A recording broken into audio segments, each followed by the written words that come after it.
Hello everybody, it's Coach Sassy bringing you week 2 of our formative technique for Circuit 2 coming up in the Fab Abs Challenge for June. So let's talk about some things that maybe you have observed over the week. Are you drinking lots of water to flush away all that fat that you're burning outside of my abs challenge? I hope that you are. I hope that you have taken the time to go to my website, dynamicfxfitness.com, and look at some of the nutrition blogs that I have written there. My veteran challengers have seen those before. If you're new to my group, or even if you are a veteran challenger, it's always good to go back and review and go, aha, it's time to add something new. So make sure you've taken a peek at that. Now I know I've posted some articles this week that are starting to talk about some superfoods. What I want from you is to start sharing a little bit of that with us. Doesn't have to be a long, drawn-out thing, but I would love for you just once in a while to jump on our page and say, today I tried XYZ and I loved it, or wasn't a big fan, or today I noticed that my pants are starting to fit differently and I'm standing taller, my posture's better. I want to know those things. So do your friends. It helps all of us, right? It sure does. So here we are, week 2. You have watched yourself ramp up in time every day. We're going to continue doing that with planks, but we're going back to 20 reps to start this next circuit. Again, we do upper abdominals, lower abdominals, a twisting or rotational move, a plank hold, and I got a new bonus for you today I'm going to throw at you. Just in case you're starting to get bored or you want to just change your bonus moves up every day, why not, right? Okay, so last week we started our upper abdominal work with a standard crunch. Today, I want to show you a different version of that called the long arm crunch. Now, anytime we make a lever longer, which we're going to use our arms to do that, it's going to create more resistance to work against an abdominal move. So here I am for my first exercise. Last week we were here standard crunch.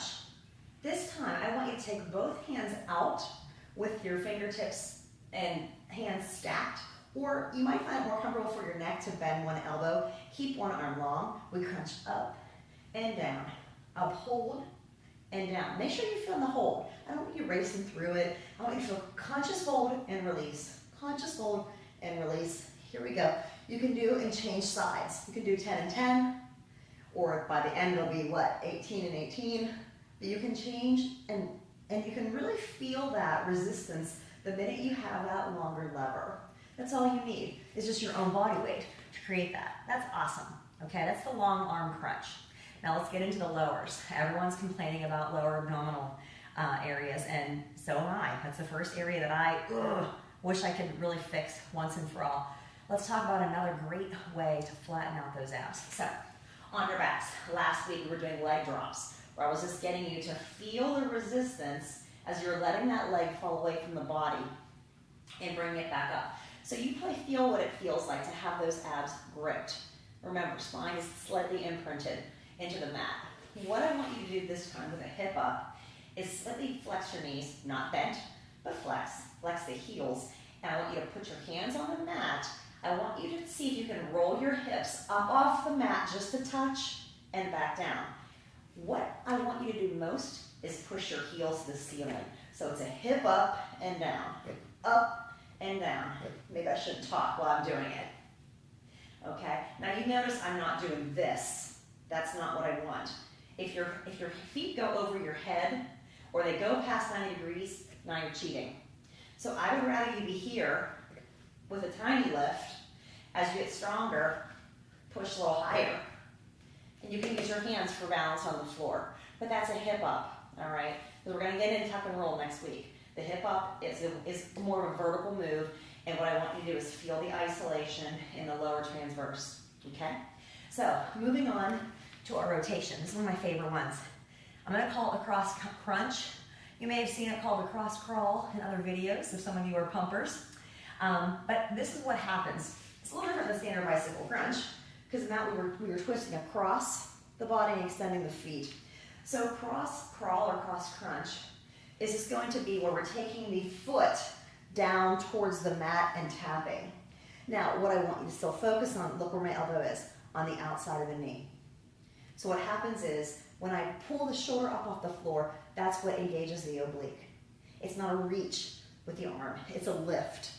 All right, and what I like about this is that you can point your toes, make it feel a little more graceful than the bicycle crunch. but I want you to make sure that you're really opening up whenever you do that cross crawl. Love that one, okay? Cross crawls. Back to planks. How are we doing on planks? Some of you already told me that you were surprised that you weren't doing it correctly, and surprised that when you did, how different it felt. Let me just tell you a few things about planks, and you can certainly add this into your plank holds.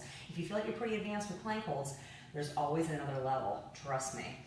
So let me show you some of those levels. All right, so we are here. Like we were talking about, when you're in that beautiful, strong plank, you feel like your abs are pulling up. You're pushing yourself away from the floor with your shoulders stacked over your hands. Doesn't matter if you're on your knees or on your toes. Now remember, I am actually separating my shoulder blades to kind of open up my spine around my shoulder blades. It actually contracts my pecs, and it lets me pull up on the abs a little stronger. If you're feeling super strong, you can start to alternate holding the foot up in the air. Now we're starting off this plank this week with 45 seconds, so you could try 20 seconds one side, 20 seconds the other. That's a variation you can do. I like variations like that, right?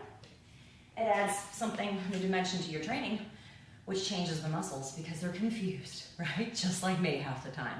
So here's your last bonus exercise. Really tough one, but I love these ones because these are the ones that show you how strong you're getting, all right? So let's take it onto the side. Let's do an oblique move for the bonus this week. I still love those core tucks and pikes. Keep working on those. Mountain sliders.